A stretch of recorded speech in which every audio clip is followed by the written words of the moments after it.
Do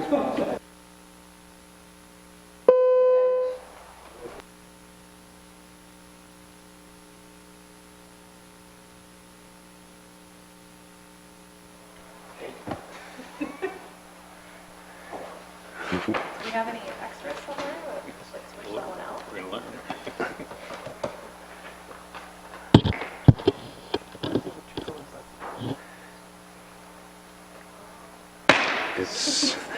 It's 7 o'clock. It's time for our regularly scheduled council meeting. Mike, will you call the roll, please? Collier Wise. Here. Erickson. Here. Holland. Here. Humphrey. Here. Mines.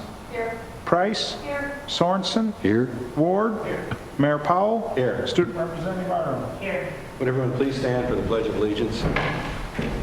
I pledge allegiance to the flag of the United States of America and to the republic for which it stands, one nation, under God, indivisible, with liberty and justice for all. Thank you. We have minutes from August 1st special meeting, August 1st regular meeting, August 10th special meeting, and August 11th special meeting. Somebody move approval. So moved. Motion is second to approve all the minutes. All in favor signify by saying aye. Aye. Opposed, no. Motion carries. Item adoption of the agenda. Mike or John, do you know of any corrections or changes? Correction in the back. Oh, yes. On the consensus agenda, item 12D, the next to last line, instead of September 1st, it should be October 1st. Move approval of the agenda with the aforementioned corrections. Second. A motion and a second to approve the agenda as amended. All in favor signify by saying aye. Aye. Opposed, no. Motion carries. Visitors, under visitors to be heard. Addressing the council. Persons addressing the council shall use the microphone at the podium. Please raise your hand to be recognized. Go to the podium and state your name and address. For items that are not on the agenda, members of the public may speak under visitors to be heard on any topic not on the agenda. Remarks are limited to 5 minutes and no decision will be made at this time. For agenda items, public testimony will be taken at the beginning of each agenda item after the subject has been announced by the mayor and explained by staff. Any citizen who wishes may speak one time for 5 minutes on each agenda item. Public testimony will then be closed and the topic will be given to the governing body for possible action. At this point, only city council members and staff may discuss the current agenda unless a council member moves to allow another person to speak and there's unanimous consent from the council. Questions from council members, however, may be directed to staff or a member of the public through the presiding officer at any time. At this point, is there anyone in the audience that wishes to speak on any topic that's not on the agenda? Seeing none, anyone on the council have any item that they'd like to bring forth that's not on the agenda? Okay, seeing none, we'll move on to public hearings. And item A, package off-sale malt beverage and South Dakota farm wine license for Casey's General Store number 3525 at 1302 Princeton Street. Mike, please.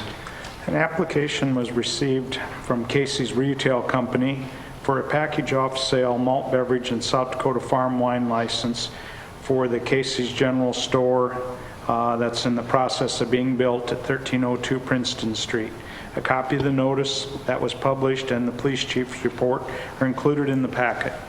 The City Council has the ability to issue a license on basically the two criteria being a suitable person and suitable location. As to suitable person, the Casey's Retail Company currently has a license for the Casey's General Store located at 615 Jefferson Street. The police chief's report indicates their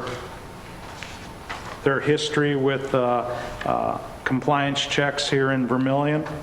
And with respect to the location, property is zoned general business and a malt beverage license has been issued to another store being Walmart on the east side of Princeton Street. With the building being under construction, if the license is approved, it's recommended that it be contingent upon issuance of an occupancy permit by the building official. The package off-sale malt beverage and South Dakota farm license fee is $225, of which half, or $112.50, is retained by the city. Administration would recommend approval of the license unless information is presented at the public hearing, and the approval would be contingent upon issuance of an occupancy permit. Thank you, Mike. Is there anyone in the audience that wishes to speak on this topic? Council? Move approval, including contingency that passing the building permit occupancy. Second. Motion and second to approve the package off-sale malt beverage license and South Dakota farm wine license for Casey's Retail Company for Casey's General Store number 3525 at 1302 Princeton Street, contingent on approval or passing of the city building code. All in favor signify by saying aye. Aye. Opposed, no. Motion carries. Item B, special permit to exceed permissible sound levels by no more than 50% for the University of South Dakota on Market Street, south of West Main Street, from 5 p.m. to 9 p.m. on Thursday, August 25, 2016, for a DJ as part of the Welcome Back Bash. Again, Mike, please. Douglas Wagner, on behalf of USD Student Services, requested a permit to exceed permissible sound levels by no more than 50% for a Welcome Back Bash event on Radigan Plots on Thursday, August 25th, from 6 until 8. The application indicates that a DJ will be providing music there. The application diagram and notice of a hearing are included in the packet. They've also requested closing of Market Street from Main to Kidder, which will be under new business on the agenda. The city will need to determine at this public hearing if this is a suitable location with appropriate facilities during the allowable time. The administration would recommend approval of the special permit unless information is presented at the public hearing to indicate otherwise. I think Mr. Wagner is here if there's any questions on the event. Anyone in the audience wish to comment on this? Turn it to the council. Move approval. Second. Motion is second to approve the special permit. All in favor signify by saying aye. Aye. Opposed, no. Motion carries. Item D, or C rather, special daily wine license for Vermillion Downtown Cultural Association for Coyote Twin Theater on or about September 12, 19, and 26, and October 10, November 14, and December 12, 2016 at 10 East Main Street. Mike. The Vermillion Downtown Cultural Association had submitted an application for a special wine license for the Coyote Twin Theater for their Chick Flicks Club event on the dates listed. The special license would be for providing a glass of wine for each of these events for members of the club, which includes a fee, and the Department of Revenue has indicated that this would be selling of alcoholic beverage and require a license. The notice of hearing and the police chief's report are included in the packet. The police chief report notes that this is a new event and assumes that the board members will arrange for adequate screening of the persons consuming the wine. The application fee has been paid, and administration would recommend approval of the license unless information is presented at the public hearing otherwise. Thanks, Mike. Again, it's open to questions or comments from the audience, if there are any. Seeing none, council? I have a question. Certainly. We say that it says that we assume that they will arrange for adequate screening. We don't have a form that makes them say yes, we will, or we just assume. I think the police chief had talked to, maybe was it Jason there, about the event. And as this is a new event, we're not quite sure how much is going to be needed. Yeah, okay. Jason, you wish to comment? Yeah, so the police chief did come and visited the theater. We walked around the facility, spoke about proper safety measures that would be taking place as far as IDing, individuals and watching the exits and that sort of thing. So, yeah, I didn't know if it was part of our form or not. I apologize. No, that's right. The word assume always jumped out. It's a scary word. Well, as long as you're up there, so you provide a glass of wine, Yeah, so how the program, only the size of the glass. what's that? What's your favorite chick flavor? So how the program is arranged is the members pay an annual fee. There are 12 showings. So we applied for, I think, the first 6 plus a couple other dates. They show up, they get their glass of wine, and then more wine is provided if they desire for a fee. So, I yep. appreciate it, Kevin. Yeah, absolutely. So it's a fun program if anybody wants to join. Yes, sir. Thanks. Thanks, Jay. Is the rule when you apply for this club, you have to be over 21, or do you patrol that inside? They don't have to be over 21, but anyone under 21 can only be served soda, pop or that sort of thing. Yes. Wristbands? Wristbands are the chief. We talked about that possibility. Mainly it's, when they show up, they get a membership card. If they are under 21, it's notated on their membership card. So they have to show that when they get the wine? We keep them on premise. We keep all membership cards on premise, and when they show up, we mark that they've attended, and then it'll say whether they're under 21 or not. Other questions? Don't think we have a motion yet. Motion and a second to approve the special daily wine license for Vermillion Downtown Cultural Association. All in favor signify by saying aye. Aye. Opposed, no. Motion carries. We have no old business, so we'll move on to new business. And item A is a request to close Market Street from West Main Street to Kidder Street from 5 p.m. to 9 p.m. for USD Student Services Welcome Back Bash on Thursday, August 25th, 2016. Derek, please. Yeah, so this is the annual Welcome Back Bash from Douglas Wagner on behalf of USD Student Services. It's Thursday, August 25th from 5 to 9 p.m. Residents or businesses affected have been notified, as it states on the application form. Fire and EMS departments have been notified of the closure, and the application form also indicates that no arrangements have been made for the portable restrooms. Student services at USD will clean up at the event's conclusion, and I have a map here indicating where the closure will be. Administration recommends approval of the street closure. Does anyone want to argue with him? Arm wrestle? Thanks, Derek. Yep. Comments from the audience? Questions? Council? A motion and a second to approve the street closure request for USD Student Services Welcome Back Bash. All in favor signify by saying aye. Aye. Opposed, no. Motion carries. Thank you, Derek. Item B, street closure request, portions of Main, Court, and Center Streets for annual Tri-State Drive-In Cruisers event. Again, Derek, please. Yeah, so this is the annual Tri-State Drive-In Cruisers car show. It's on Wednesday, September 7th from 5 o'clock to 9 o'clock p.m. The streets, I have a map here again to indicate where the closure request area is. This is Main Street here.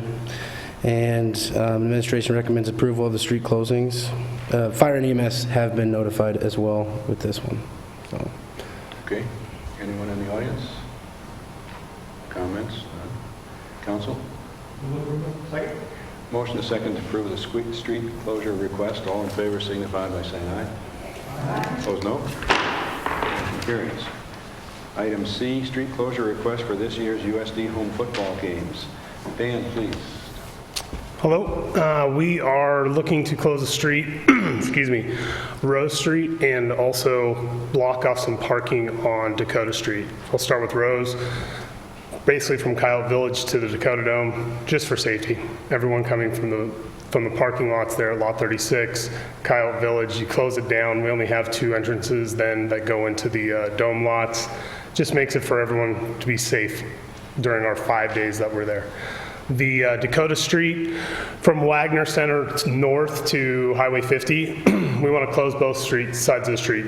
Partly because we park visiting teams on one side, mostly as the west lot, which is the grass lot by Holiday Inn, has become very popular. I mean, it's basically packed for every game.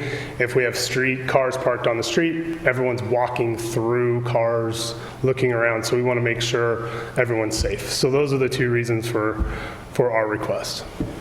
Could I just ask, on the east side, you will allow buses for the, Correct. Yep. so that's one little change. It's not on both sides all the way. It's basically from where kind of the driveway is to go down to the dome. We save enough room for 4 buses to park there. The equipment truck pulls in, that way they're in and they're out. I believe, again, last year was my first year here, so before that, they used to park them in the lots, and it was just very congested and didn't make a lot of sense, I so. just want to make sure people understood that the buses could park on the east side. Thank you. The buses don't raise the safety issue. No, they're further down. It's literally right across from Wagner's where the buses park, and then everyone else is coming the other direction. We're also changing the manner in which people come into the west lot, so we're going to let them actually come in.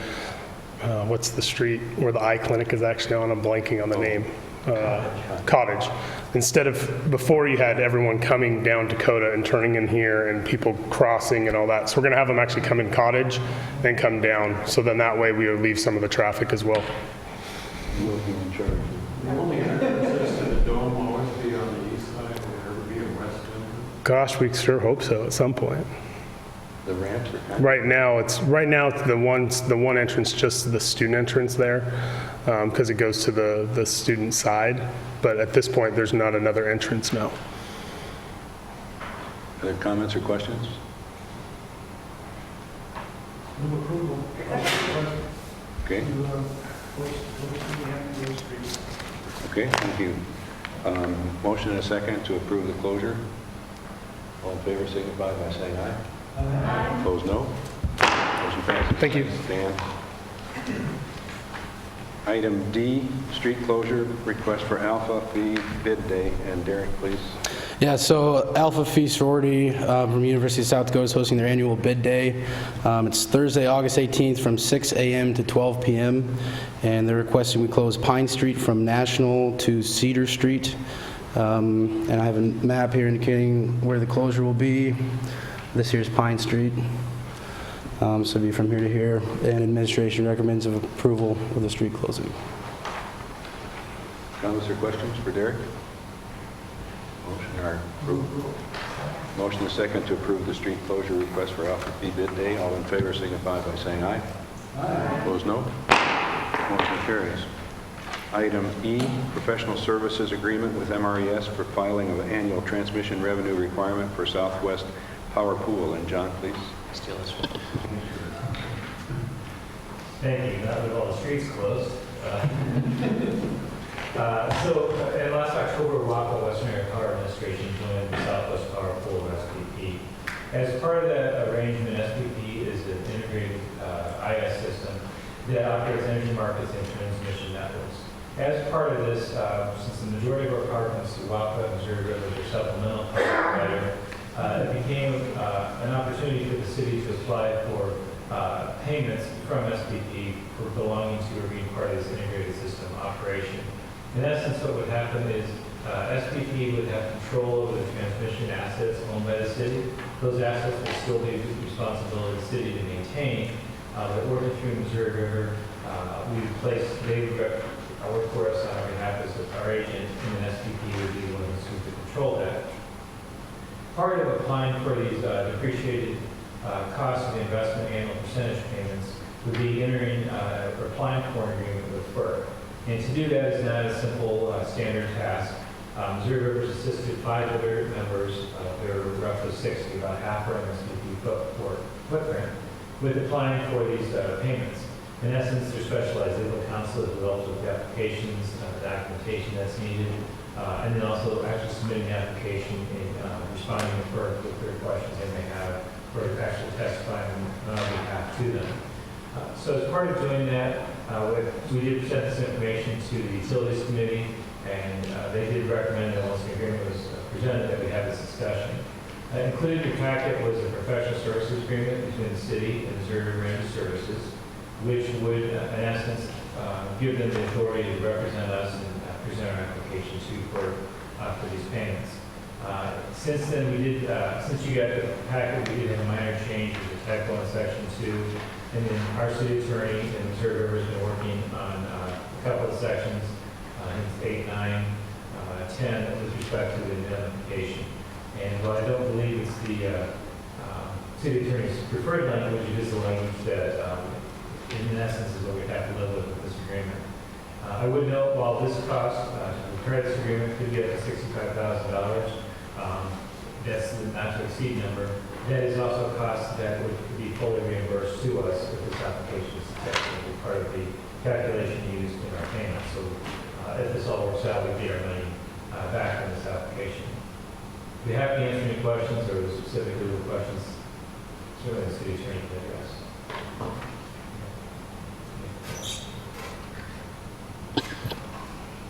When you say that there are some things that our city attorney and MRS's attorney are still negotiating, Jim, are these things that would jeopardize anything with our contract? It's not a bad agreement from the outset, other than that typo in Section 2 that was already addressed.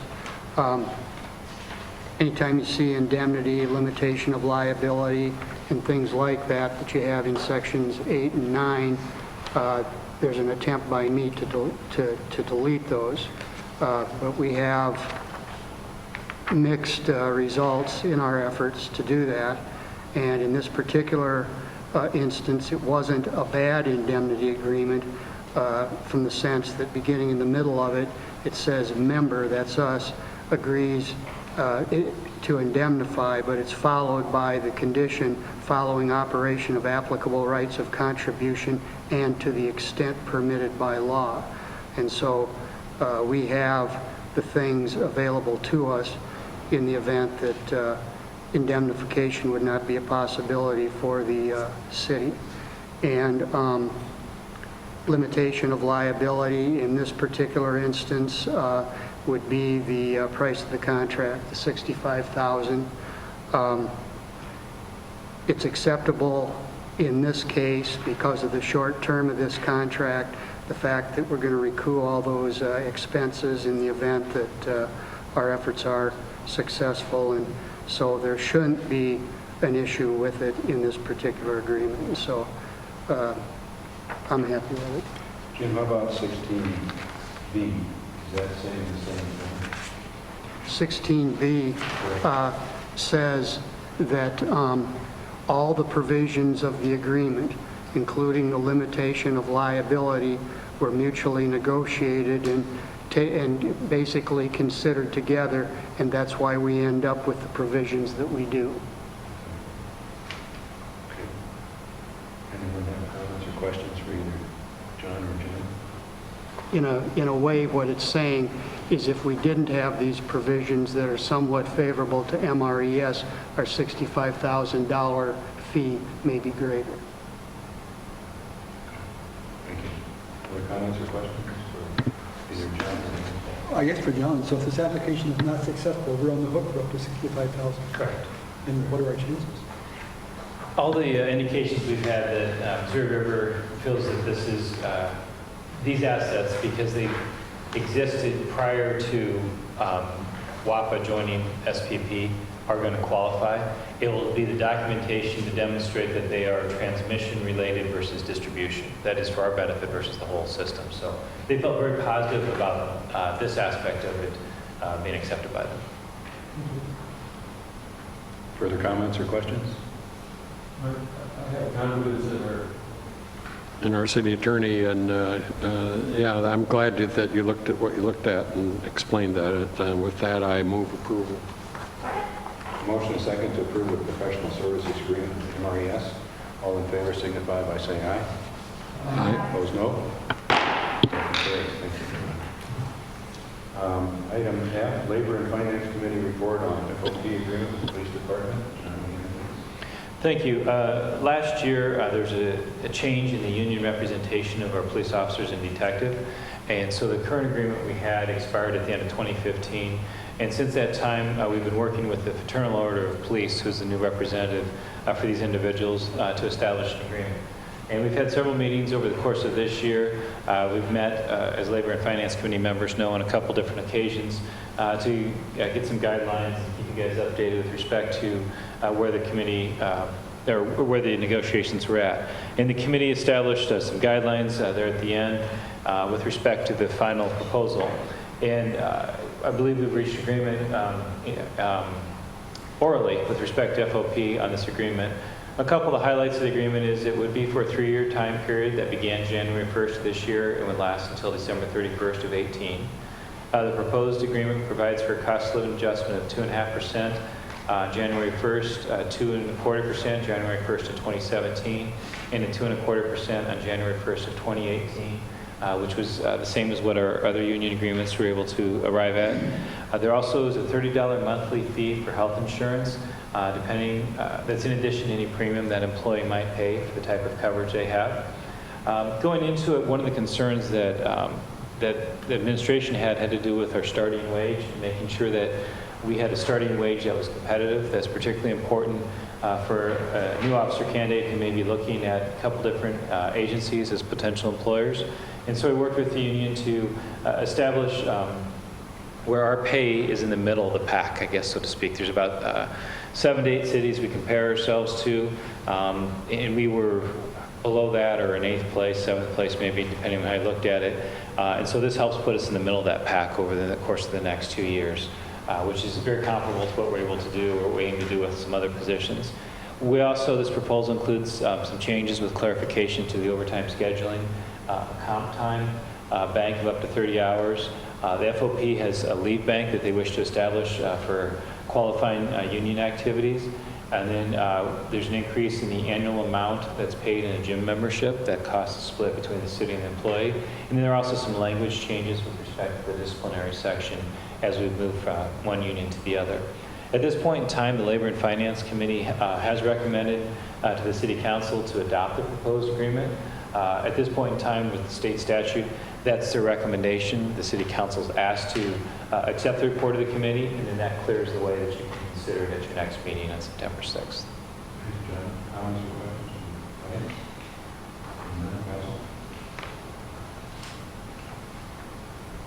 Council?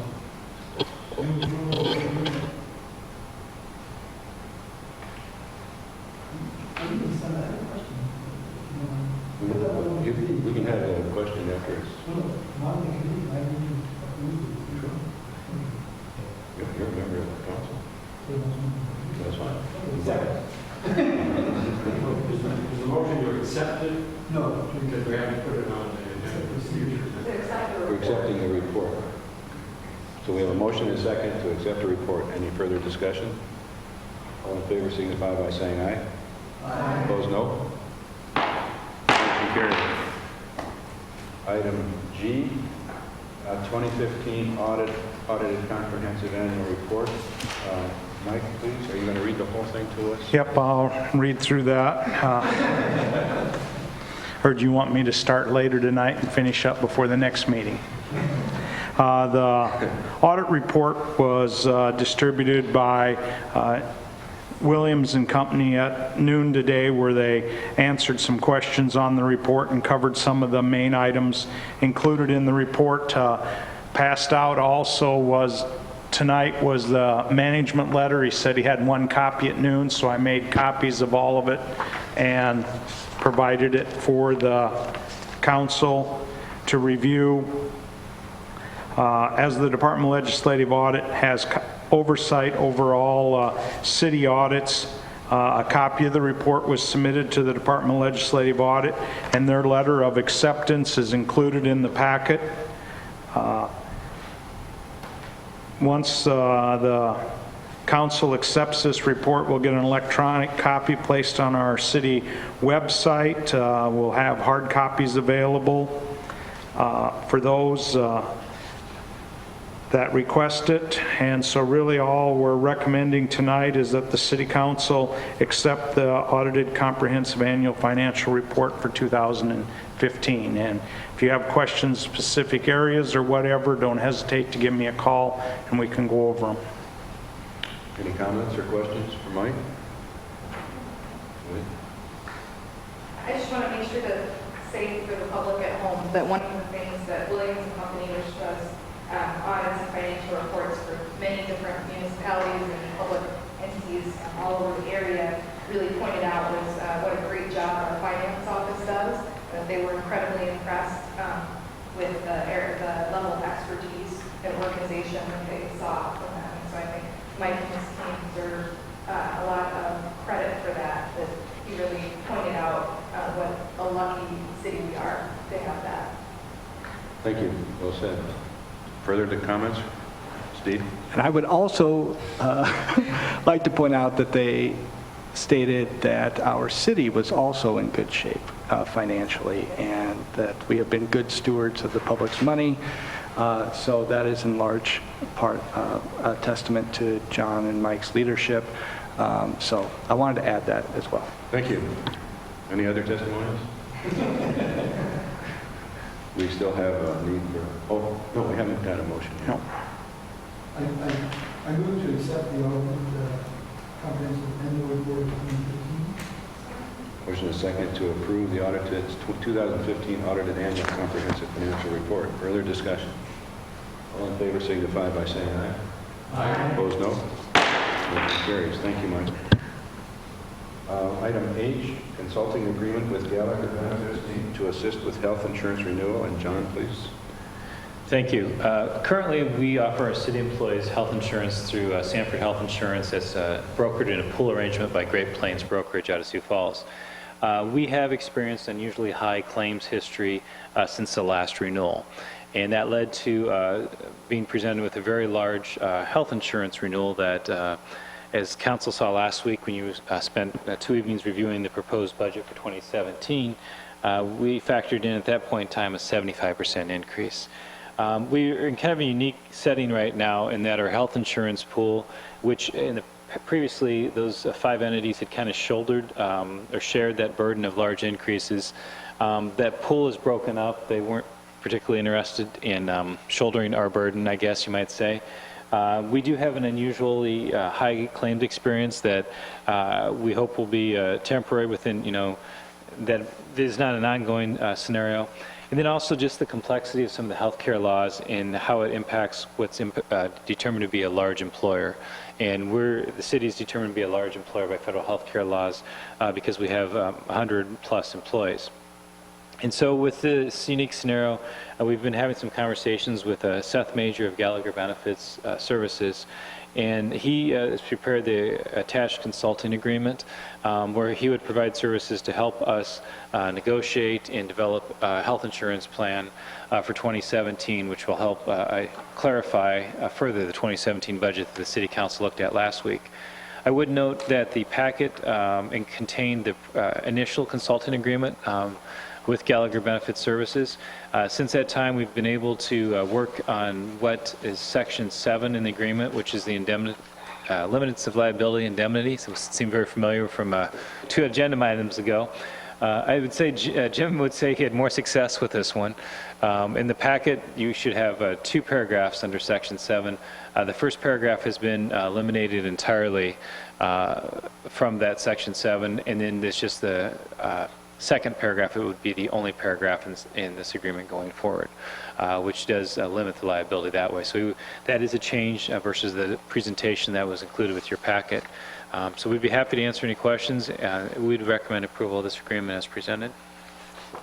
Thank you, John. Comments or questions? Tom? If you would, just as a matter of explanation of the process, Mr. Prescott, could you, why Gallagher and not somebody else, or it's not like we knew of them or they knew of us, or how did we decide on Gallagher? They must have a good reputation.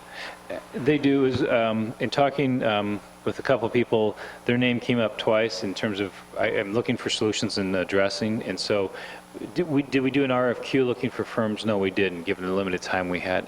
But in 2 different consultants that are people that I've visited with that have been involved with this, their name came up twice, and so that's kind of what led me to that. I've had several phone conversations with them, and very positive experience with them that way, and they came up last week and we met with them, and the presentation with respect to what they're doing is, I guess, what led us to present this option.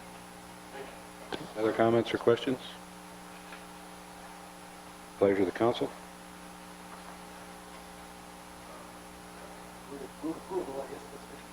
That's good. And somebody, do we have a second? Okay, we have a motion to approve and a second of the professional service agreement with Gallagher Benefit Service, Inc. Any further comments? Seeing none, all in favor signify by saying aye. Aye. Opposed, no. Motion carries. Thank you. We have no bid openings this evening, so we'll turn then to John for city manager's report. Thank you. Just a reminder that the next city council meeting will be on Tuesday, September 6th versus our usual time on Monday, September 5th, and that's due to September 5th this year being Labor Day. The public hearing to review the malt beverage markup is part of the public hearings that will be slated with the 2017 budget adoption process on Tuesday the 6th. Just a reminder that there is a Thursdays on the Platts this week, Thursday, August 18th. And so Market Street will be closed from West Main Street south for half a block, and then Main Street will also be closed as it abuts Radigan Platts. The street closings are from 5 p.m. to 8 p.m. And then included with your city council packet were 2 raffle notifications. They're both very similar. I can figure out which one's a better deal, I guess, or where your odds might increase. But St. Agnes Knights of Columbus, they're selling Monday Night Football books for $20. They will sell up to 200 books. Based on the winning scores between the two teams, the winner will receive $50 per game, and the proceeds go to support the local St. Agnes Knights of Columbus and their charitable causes. The Vermillion Rotary Club is also selling Monday Night Football books. The price for these books is $25. It uses the same scoring mechanism with respect to the teams. They did not provide a limit on the number of books. I think they do multiple rounds, so you could have book 1 or you could have book 1A, and they're both the same thing. They don't limit the number of books they sell. And based on the winning score, the winner will receive $50 per game, and the proceeds go to support the charitable causes of the Vermillion Rotary Club. Thank you, John. Any comments or questions for our city manager this evening? Okay, seeing none, then we'll turn to invoices payable, or as we know, Stump Mike. Mike, could I ask you about 28, what is an airport tug? An airport tug is like a small little mini tractor they use for moving airplanes around at the airport. Instead of pushing them like we do on the water. Yes. Any other comments or questions for Mike? I'm just surprised, but do we use a tug that, we don't have one now, or you're talking about a new one, or? I didn't know we needed an airport tug. They've been borrowing, the university has one for pulling their plane, and we've been borrowing that to move planes around down there when they stop for fueling. And they've been kind of keeping their eyes out for something that could be used for that. And this was through, I don't know where that they found this available up in Sioux Falls area. The city mechanic went up and looked at it. Our manager of the airport's very familiar. I guess Pierre has one just like it that he's used, and thought this would be an ideal piece of equipment to be using the right piece of equipment. If we could no longer borrow the universities, they were talking about trying to use a pickup or something, and which might cause some damage or not designed for it. Thanks. Further comments or questions for Mike? Pay our bills. Second. Motion is second to pay our bills. All in favor signify by saying aye. Aye. Opposed, no. Motion carries. On the consensus agenda, item A, set a public hearing date of August 29, 2016 at 5:30 p.m. to expand the hours for the Vermillion Area Chamber of Commerce and Development Company special daily malt beverage and wine license on or about September 1st, 2016 at Radigan Platts and portions of Market and Main Street. Item B, set a public hearing date of August 29, 2016 at 5:30 p.m. to expand the hours of the special permit to exceed permissible sound levels for the Vermillion Area Chamber of Commerce and Development Company on or about September 1, 2016 at Radigan Platts and portions of Market and Main Streets. Item C, set a public hearing date of September 6, 2016 for the Vermillion Area Chamber of Commerce and Development Company special daily malt beverage and wine license on or about September 30 and October 1st, 2016 at Radigan Platts and portions of Market and Main Streets for Oktoberfest event. Item D, set a public hearing date of September 6, 2016 for a special permit to exceed permissible sound levels for the Vermillion Area Chamber of Commerce and Development Company on or about October 1, 2016 at Radigan Platz and portions of Market and Main Street for October event. Item E, set a bid opening date of August 31, 2016 for the 2016 sidewalk repair assessment project.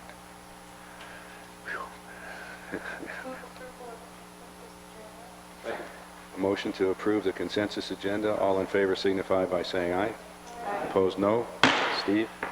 4 of those were 5. I thought 4 of those consensus. Okay. Is that what you read? No, no. I move we adjourn. Motion and a second to adjourn. All in favor signify by saying aye. Aye. Opposed, no. I'm sorry. We're adjourned.